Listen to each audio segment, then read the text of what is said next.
Well, good Saturday afternoon. Thank you for joining me. As you can see, I've got my buddy Dennis here from our show, the Dennis and Andy Show. He wants to be here for the unboxing, the unveiling, the reveal of 1stMan. They did come from the printer, so whoo! I got the shipping notification, Dennis, because UPS, they're so nice. They let you know when things are coming. They do. So I got the shipping notification on Thursday, and I was like, uh-oh, when are they going to be here? And it said Saturday, and I'm like, all right, I'm staying home all day Saturday, can't go anywhere. My wife and kid had to run out. They're like, are you coming? I was like, are you crazy, woman? Do you know what is showing up today? Today? 1stMan showing up from the printer. She said, no, Andy, I have no idea. Yeah, he's like, I don't even know what that is. You go to your office, I don't know what you do. So no, I stayed home, and then I kept checking tracking, and when I saw that they were almost here, I was like, oh, let me set up a live stream because I want to get it out there for at least an hour or so people can know. So it's time. First, I'll show you. Let me just pivot this. You can see the boxes over there. I got 22 boxes sent to me. Back to my pretty face. At least that's what Dennis tells me. And next to my desk, I've got one of the boxes. Right there, baby. 1stMan, the final showdown. Yeah. Quantity 33. Those must be really thick to only have to fit 33 in a box that big. That's right. I hope I don't cut myself. Let's angle this down some. Hold on, see if I can do this. You know what I'm going to do? I'm just going to call Helen and tell her to get a tourniquet ready for you. Oh, that's probably a good idea. Have 911 on standby. Well, Dennis, just you can call 911. You just have to tell them that the address you're calling from isn't the one they need to send the medics to. Yeah, I got it. They're already en route. So here we go. Ow, just kidding. It's a really dull knife. I think you need a whetstone. You shut your mouth. I don't know why you brought me onto this. Because I love your humor. Hell yeah, Val. Hell yeah. Look at this nice pack job. Oh. That is. Look at that. They even saved the corners. You know, when we always did unboxings and stuff, that's just it. I mean, there's so many things that go wrong. That's nice. That company did nice right there. Are you ready? Oh, I can see him. Oh. Drum roll. Look at this. Let me grab a stack. Oh, fan them out like cards and put the camera back on me. Hello. Oh, 1stMan is here. Look at that. Look at the spinach. That is sharp looking. Oh, yes. Let's just look through one. Oh, that box is little. I had to look. That's the only problem with having a studio on the second floor. The UPS guy was having none of bringing these up. He just put them in the downstairs, and I was like, I got it. But I will say this: he parked in front of the house, and I go, dude, you can back up in the driveway. He goes, oh, can I? We're not supposed to. And I said, dude, back it in the driveway. Just don't hit the grass. He goes, I got it. Didn't even come close to the grass. Oh, so, good driver too. Are they perfect bound? You're damn right they're perfect bound, Eric. One more time. Look at that. I know. What's the weight on them? But it says Astonishing Comics 1stMan, Andy Smith, Rob Snyder, one big fat 64 pages. Oh, yes. He's like, yeah, these look good. Check out the gloss. You know it. Glossy. You can smell. Oh, I can smell it too. What's up, Steve? Thank you for joining. Let's and there's the back cover. Tell them what the weight of your pages are. Yeah, I don't know how many of you know about printing stuff, but just to tell you, the cover is 130 pound. stock, nice and thick enough to where if I was accident prone and I went like that, it just, my carotid would just be blowing all over the place, be spewing. Congrats on the finished product. Thank you so much. I appreciate it, and I appreciate your support. Like I said, there's the back cover. Even has a barcode going all out. Nice. So the nice part is, for everybody listening, come tomorrow, I'm going to be up here with my Sharpie signing all these bad boys. So I'm going to be signing them. That's right. That's what she said, spewing all over the place.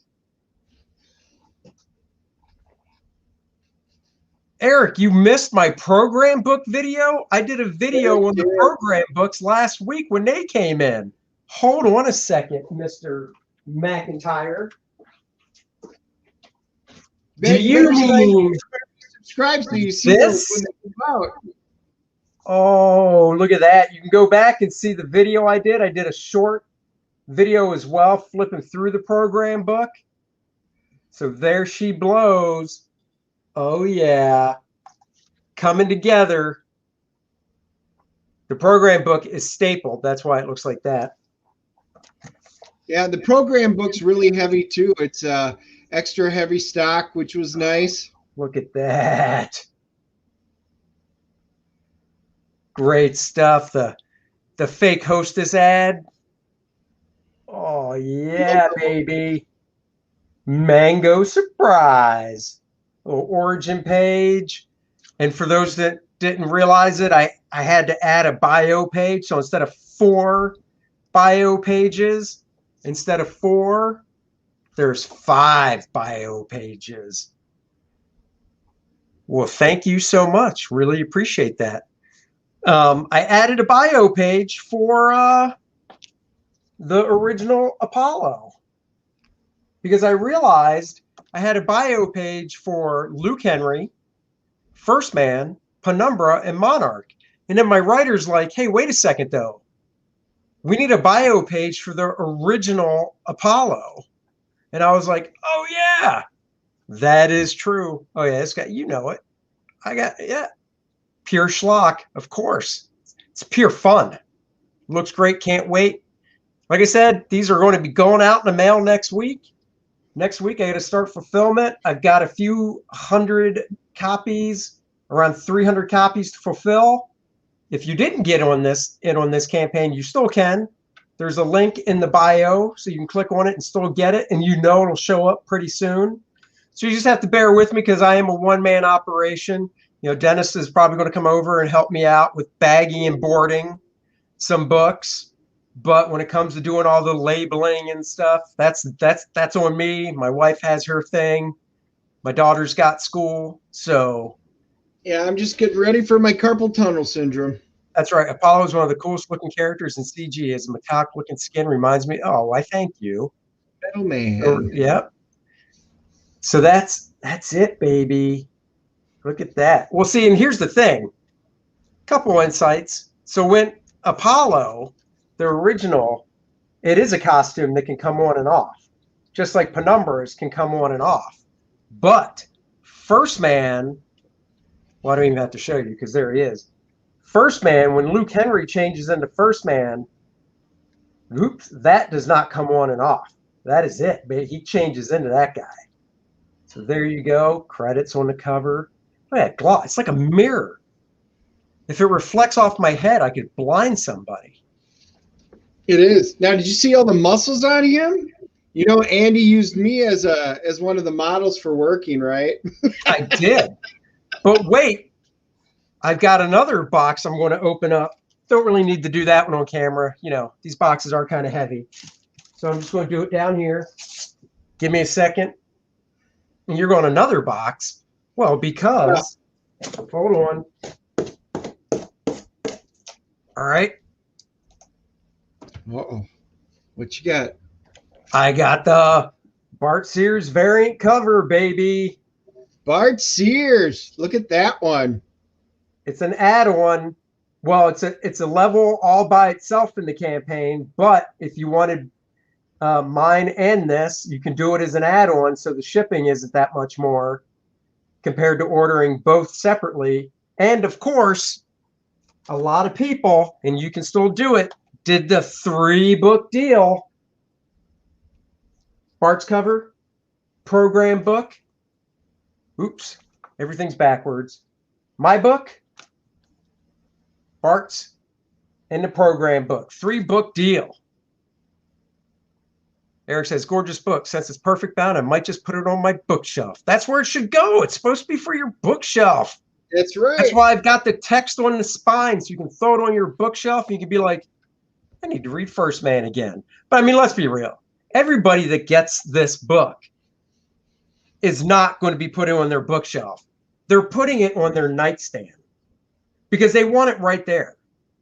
And really, you should get a couple of them so you can have one in your bedroom on your nightstand, and you can have one in your living room. Because you don't want to be running up and down the stairs, Dennis, right? No. But Dennis will actually be able to hold the mantle. He's going to hold the mantle of first person fulfilled because I'll be seeing him tomorrow. Yep. Are you going to sign it for me? I guess that's the least I can do since you did pay shipping and I'm going to hand deliver it. But you got to be honest, Dennis. I'm not refunding your shipping because I'm actually hand delivering it. I'm willing to bet. Versus me just picking it up on Wednesday when we do the show at your place. But I'll see you tomorrow for the cookout. Yeah. So think about it.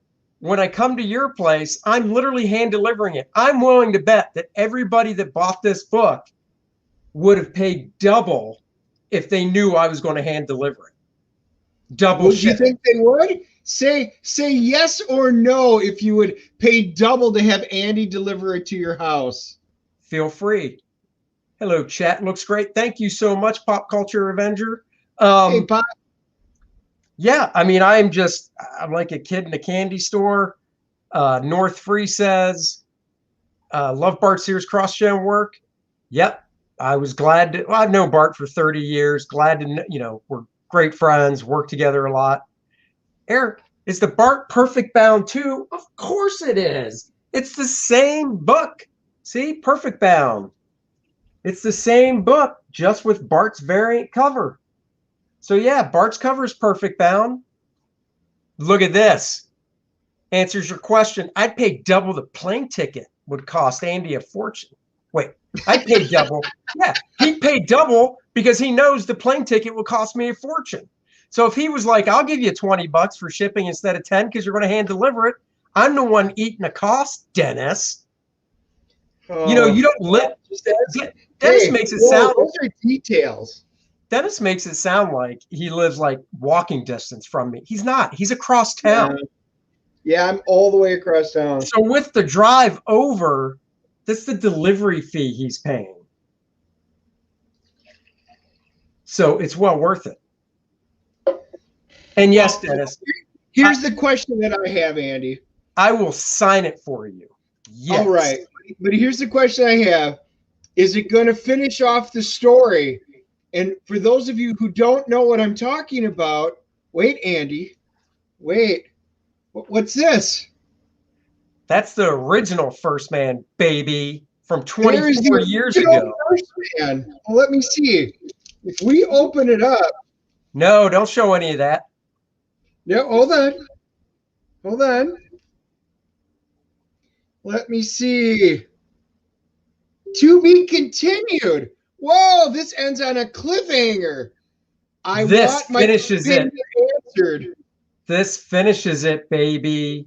This is one complete 64-page graphic novel that wraps it up. Once again, look at the thickness on that. That is thick. Ted says, yes, and dinner.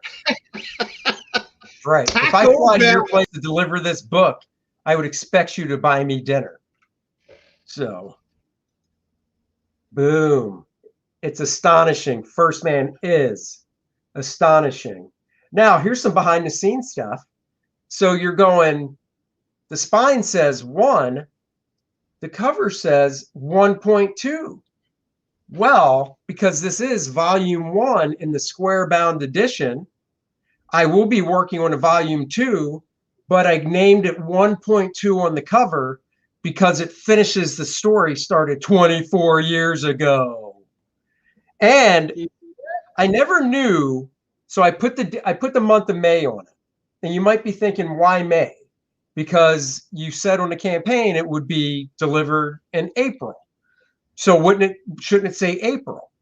Well, I did May because the only reason comics have a month on the cover, as far as I know, at least this was back in the day. Dennis, you could help corroborate this.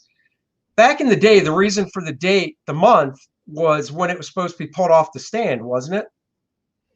Because it wasn't the month it came out. Yeah, for example, in previews, they get solicited, you see the month, and then it should be, when it was supposed to arrive and originally get pulled off of, when you could go in there and pick it up. So if you walked in June, it was supposed to be in June is when it was. And that's not always the case. No, because for instance, in 1969, I buy books from November 69 because that's the month and year I was born. But a book that is cover dated November actually didn't come out in November. Yeah, that is. It came out in September. It came out in September of that year. So for me to actually get a book that came out in November of 1969, the cover date would be, I think, January or February. So that was my question. So anyhow, while Dennis is looking it up, the reason I did May is because it's my daughter's birth month.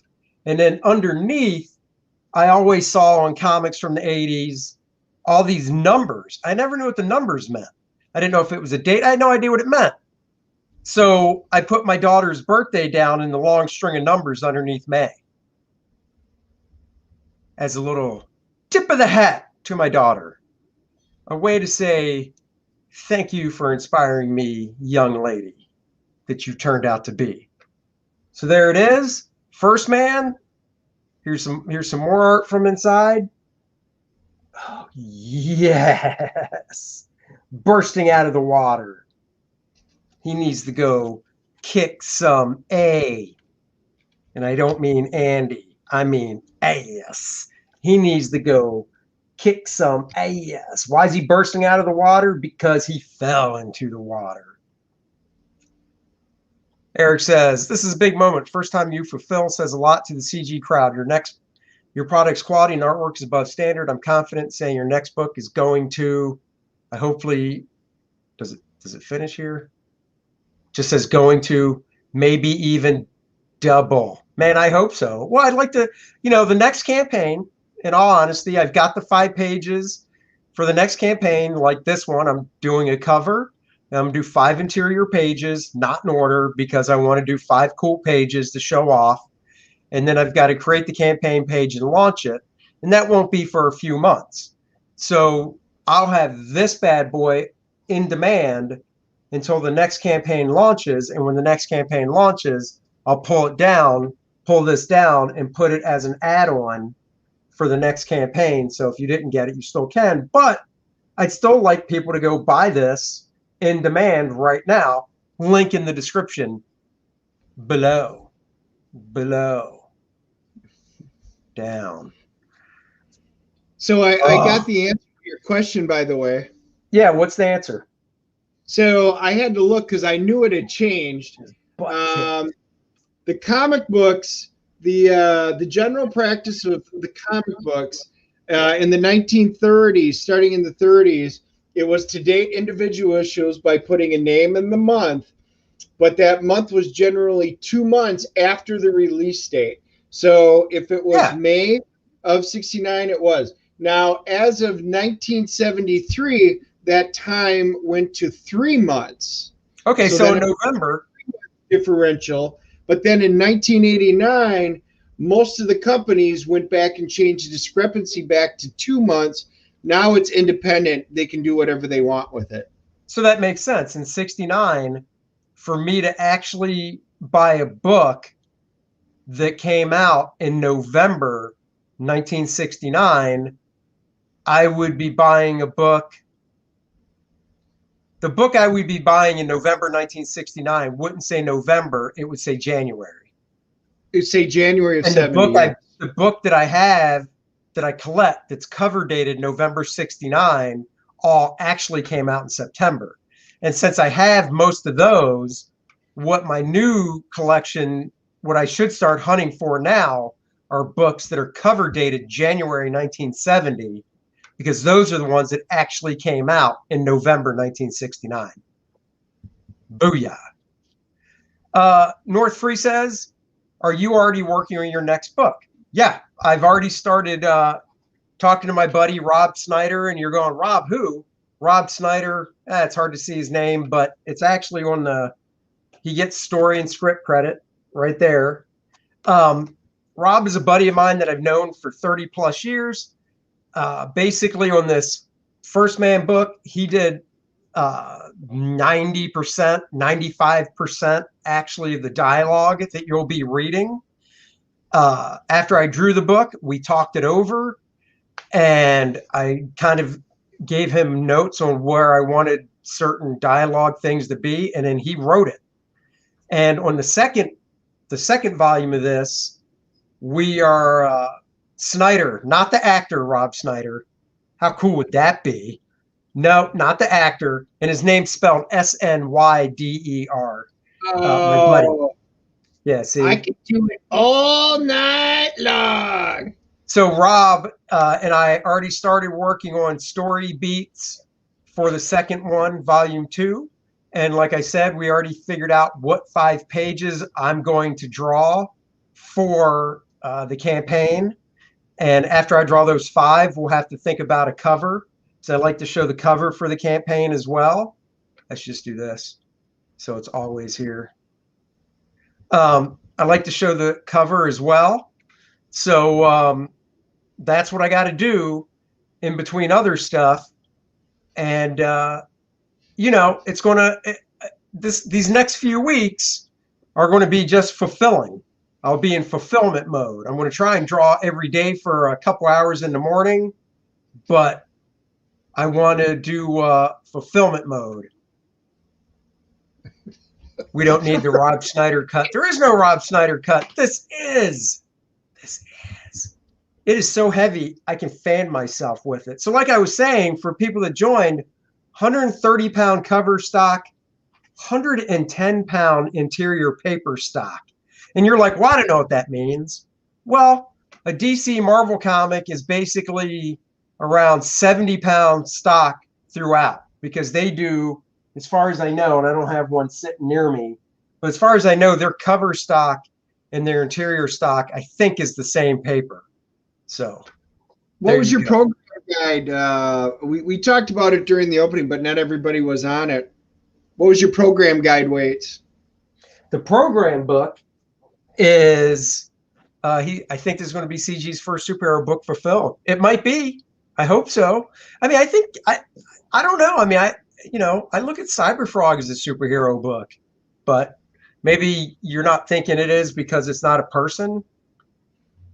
But yeah, North Free brought it up. So the program book is 110 cover with 70-pound interior, which is still a nice weighty stock, and it's all gloss. And for people that haven't seen, program book, inside, starting off with one of my favorite artists, Alan Davis's version of 1stMan. We'll go through a few of these. These were all on the campaign page. J. Scott Campbell, Kevin Nolan. Let me get to a couple that were not on the campaign page, like Alan Weiss, fantastic artist that I grew up loving his work. He was not on the campaign page. Yeah, I mean, I see what you're saying, Eric. Hey, buddy, I'm not going to argue with you. If I can have the mantle of the first superhero CG book, I will take it. Let's see, a couple others that weren't on the page. The pencils to the Brian Hitch I put in the book next to my inks. And then these two were not on the campaign page. I want to surprise people with Mike Rowingo, 1stMan, and Tom Lyle, 1stMan. Mike Rowingo I met back in the 90s, and we were friends up until, unfortunately, when he passed away 14 years ago. And then Tom Lyle was the first comic book artist I ever met when I was 15. And he unfortunately passed away as well 2 years ago. And I'll be honest, when I was putting the book together, I didn't even realize I put two of my friends that are no longer with us next to each other, but I'm kind of glad it worked out that way. So this is super exciting. I love the artwork. Thank you so much, Daniel. I really appreciate it.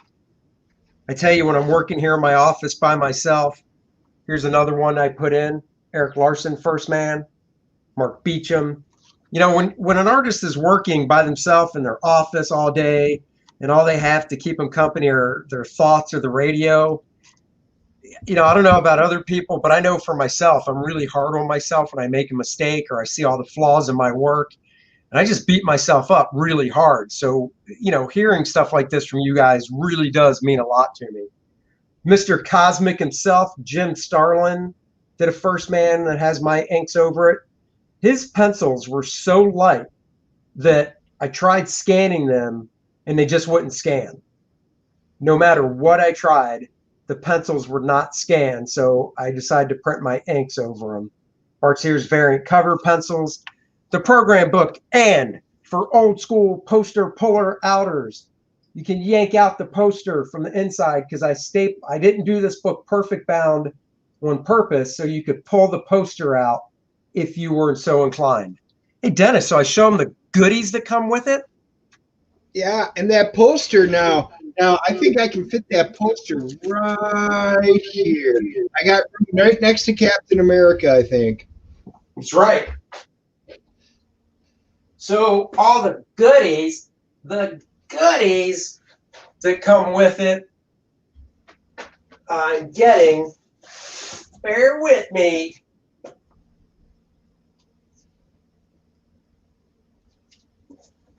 Bear with Dennis, this is when you're supposed to fill time. Oh, well, you were still talking. Now we're actually like I said, I'm kind of excited. I can put that right here on the wall next to Captain America. You could. Oh, look at this. Am I wearing Uggs? No, my friend. I'll show you. I'm wearing slippers. Nice, thick, cushy outdoor. They've got nice sole. I got these for Christmas from my wife. They keep my feet nice and toasty. I can, you know, my office isn't connected to the house, so I can walk inside, outside with these things on. Love my slippers. So people are like, it is a sauna. Dennis, ask me what you're getting with your 1stMan and program book. Okay. Andy, what are you getting with your 1stMan program book? Well, every Gemini mailer on the outside will be affixed with an Astonishing Comics sticker. And, oh, they're very comfortable, Eric. Thank you very much, Eric. He knows. Every book inside the bag and board will have the Penumbra Sexy as Ever two-sided bookmark. Everybody gets the 1stMan trading card right there, and boom, little Bart Sears art on the back. And everybody's going to get, if they don't want to pull the pinup out of their program book, you get the 4x5-inch magnet, which you can slap on that refrigerator or car. Doesn't matter. Put it anywhere that's metal. Riding lawnmower, slap it on. Beer fridge. Mine's still in the bag and board. What's that? Mine's still in the bag and board. That's fine too. So there you go, everybody. I really appreciate you joining me for the 1stMan unboxing video. I'm so excited these books are here. Let's see. North Free says, thanks for throwing in the magnet after the funding period ended.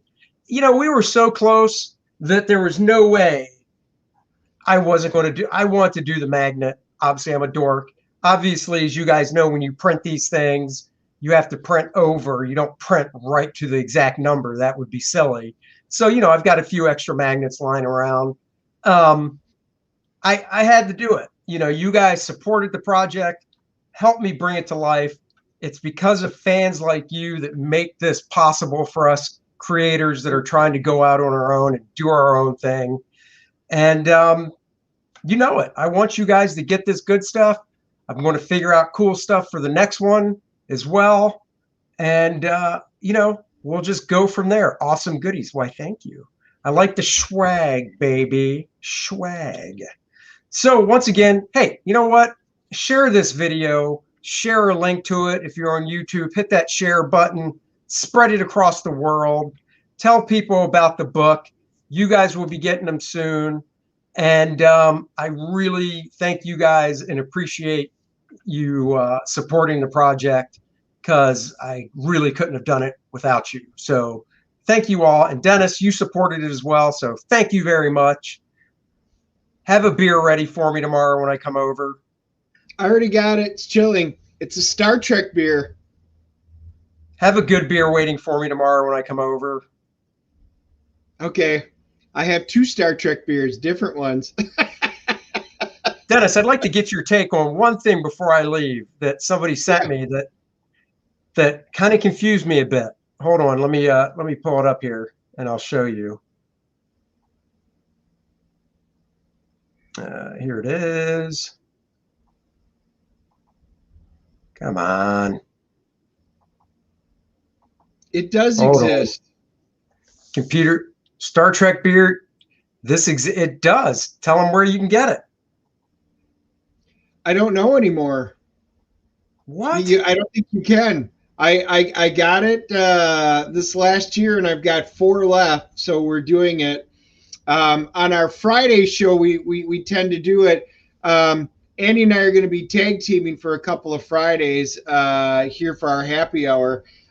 So we'll do it probably in a few weeks. You'll get to see it live when we do it. Yesterday's was I had brought in the Trooper, so we did it on our Friday show. I did the Trooper beer. Andy did a Gaelic. I did pick up something really good. It's a cult beer. It's called Kill, Kill, and then it's Ian, Ian, as in Kill Ian. And yeah, that's supposed to be a very incredibly cool beer that we're gonna get. But yeah, he wants to know if it's a can or a bottle. Bottles. Oh. All right. Yeah. So for some reason the image won't blow up on my other screen, so I'm just going to show my cell phone screen real quick. Have you seen this, Dennis? No, I have not seen that. What's it supposed to be? I mean, it looks like an homage with, I see a Star Trek phaser. Yeah, but can you tell that that's supposed to be Princess Leia? No, it kind of looks like her, but no, at first look, I wouldn't have said that was Princess Leia. And then it looks like the Battlestar Galactica emblem on it. Yeah, it's a big, I'll send it to you in a message, because for some reason when I'm clicking on it in the message that somebody sent me, I thought it would go full screen when I click on it, but it's not. So I just sent it to you so you can see it. All right. Hey, North 3, yeah, maybe on Monday I'll bring one during our Monday night, maybe Wednesday night. I did find the stuff for Wednesday's show. Maybe I'll try and show it on Wednesday. And I did find, for those of you that were asking how bad that my art is and stuff, I actually did find my comic book that I drew when I was 12 or 13. Let's just see a sneak peek. Dennis, you've got the full screen. Let's see a sneak peek. You wanted to see the first page? Now, granted, I was a kid. Dude, that's a nice Enterprise. I can tell you, I used to be able to draw ships, but I can't draw people in that and everything. And my people were like really bad manga. Because I was into Japanimation back then. So it was kind of like a Star Trek manga. So tomorrow, Andy's coming over. You found out where I'm doing a big grill out. For those of you Smokey and the Bandit fans, John Schneider did an homage to Smokey and the Bandit. called Stand On It, and you can only get it through John Schneider's website. So I actually ordered it, and a couple of us are going to get together for a viewing of Stand On It, the homage. And it's the exact same storyline to Smokey and the Bandit. So that's going to be our kind of fun thing tomorrow. Nice. One more look at the book, and then we're signing off. There it is, guys. It's here. It's in the house. It's covering my face because this is more beautiful than my face. Square bound. Look at that. Nice and thick. It's like, I really can't wait to feel it. Hey, Dennis, that's what she said. That's what she said. And then she giggled and ran away. Well, yeah. I mean, that's what happens, Dennis. But you won't be giggling and running away from this. You'll be giggling and taking this out of my hands, grabbing it. I will. I actually can't wait to see it. I got to see the artwork, and I love it. And I just can't wait to see how that translates into that those heavy pages. Just looks great. It came out really good. Once again, thank you everyone for joining us as we unboxed 1stMan. And Monday night, back on our Dennis and Andy Show channel, we'll be talking to Patrick Thomas Parnell. Oh, one last question. Have you ever seen the Heineken Spock poster? No. I have not. If you find a picture of it or have it, pop it up on one of our future shows. I'm always up for something like that. It is not something that I have here. There you go. All right, guys. Until next time, everybody, enjoy your Saturday, rest of your Saturday. We will see you Monday on the Dennis and Andy Show as we interview Patrick Thomas Parnell, talking about his new project, Ultrastar. Bye, guys. Kapla. Oh.